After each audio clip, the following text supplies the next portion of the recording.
Brooke, I guess just talk a little bit about this past weekend first split against a very good North Texas team.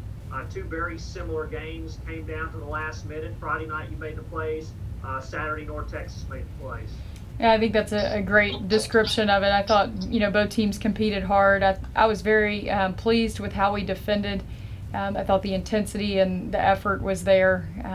Just biggest thing was, just taking care of the ball and making sure we got a shot every time down the court. And I just didn't think, we spotted them 14 points in the first quarter off 6 turnovers and dug ourselves out and ended up taking a lead going into halftime and then lead 7-point lead in the third quarter, and then took a 6-point lead into the fourth quarter, and just couldn't find ways to score down the stretch. And again, I thought we defended well, out rebounded them by 14. The effort was there. We just needed better execution offensively in terms of taking care of the basketball and getting shots. I thought we attacked, got to the free throw line. You go back and you watch, and I thought we got some good shots against their zone.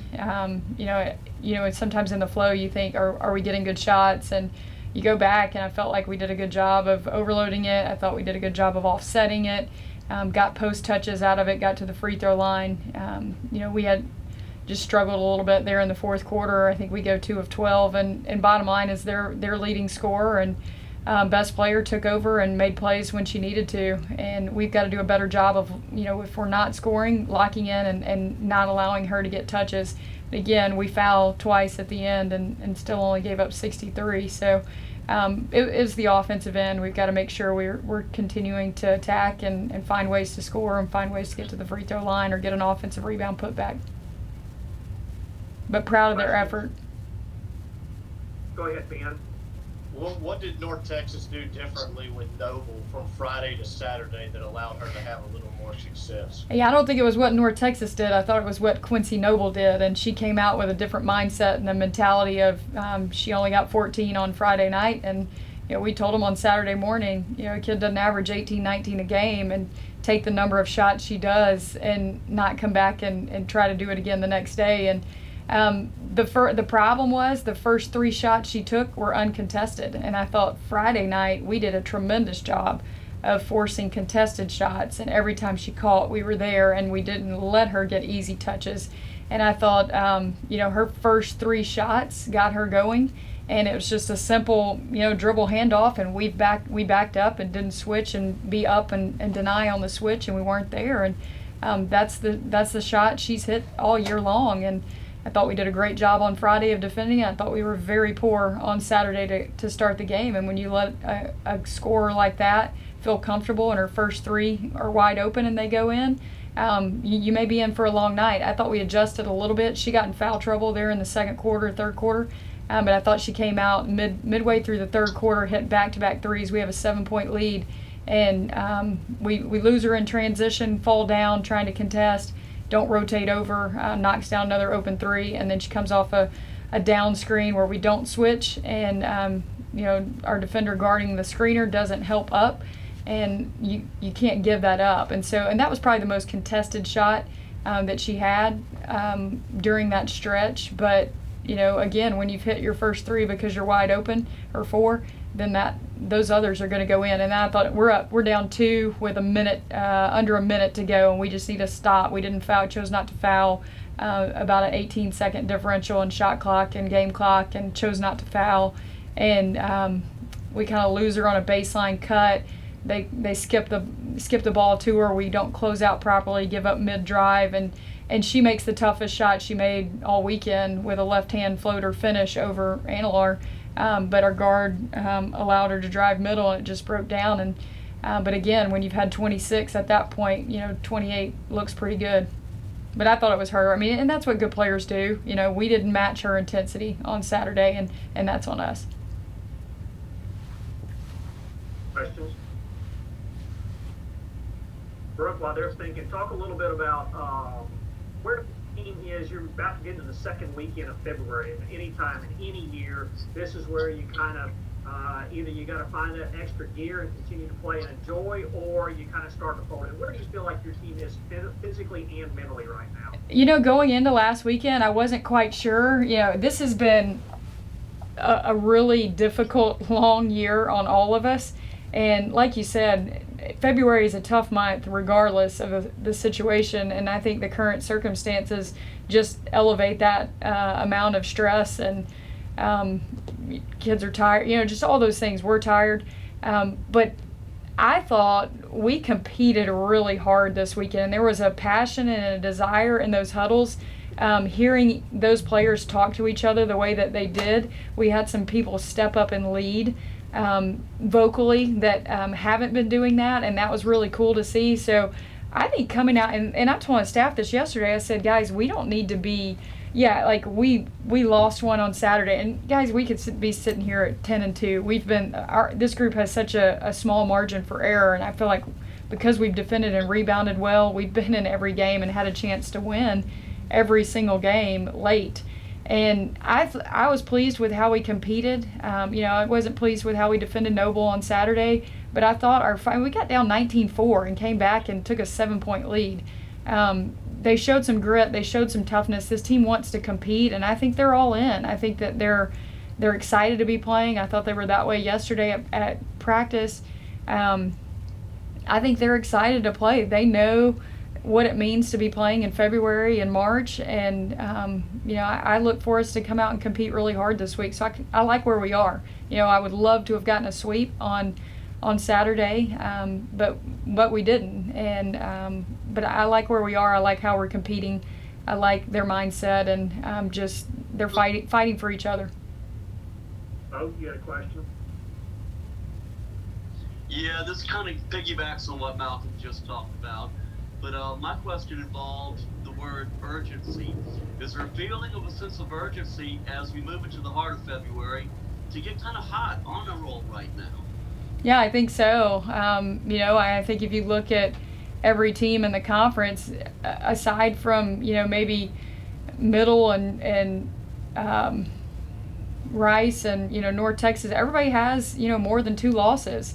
And there's still 3 weeks to play, 6 games each, and some people have missed games, and so they'll be making up games.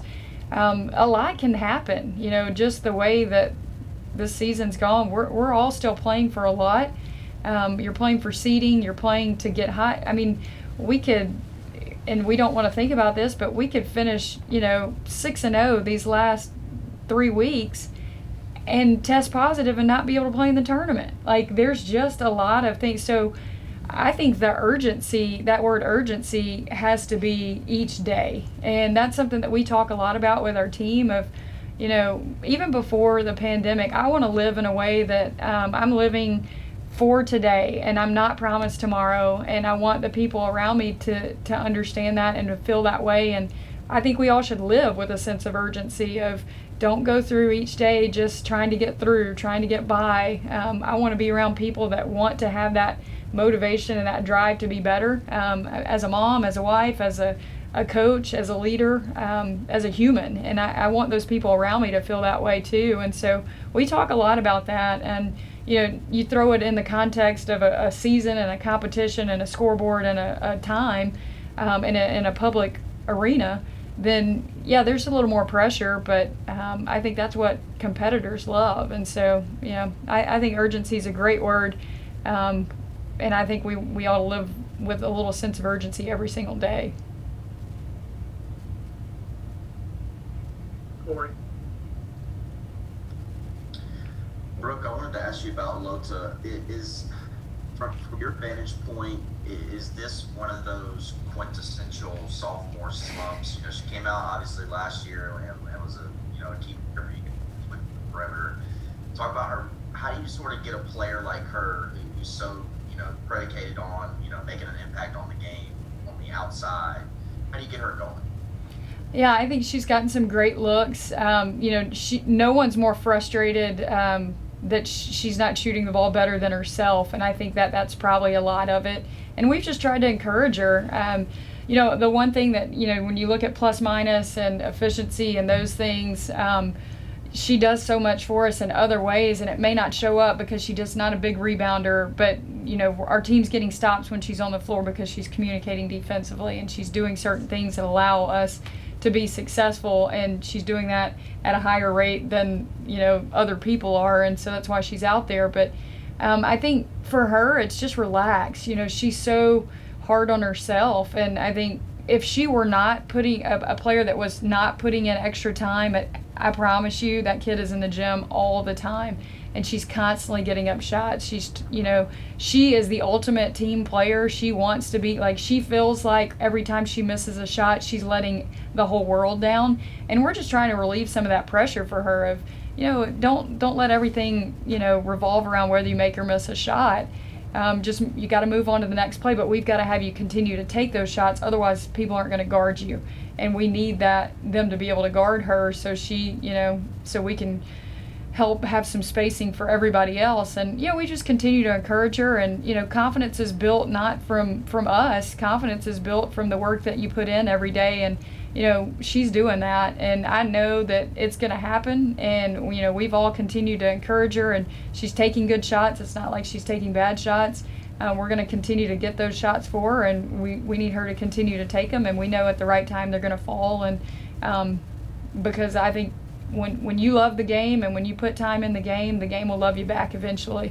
And it may not be in your perfect timing, but it will at some point, and we've just encouraged her in that way. So we know she'll get going, and we believe in her, and her teammates certainly do. They are so encouraging, and they're trying to keep shooting, next shot, and that's been really cool to see. So we need her to feel that.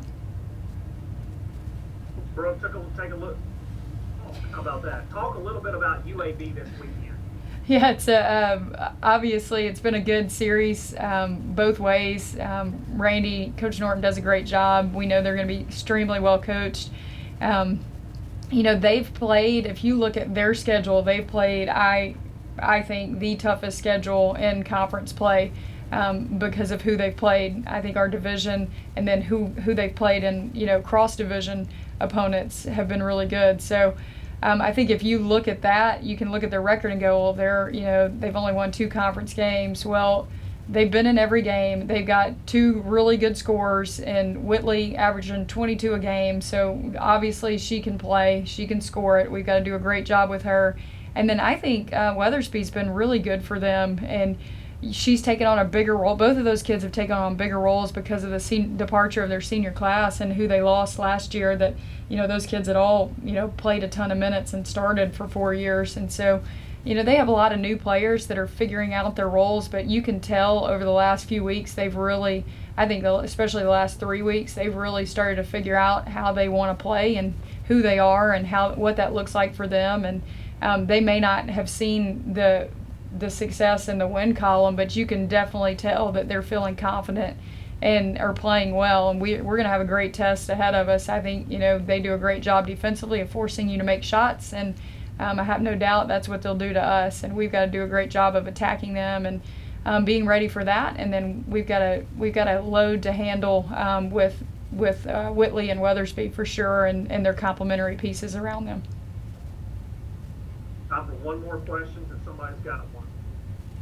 And we're going to have a 2 o'clock tip on Friday, so that's going to be kind of weird.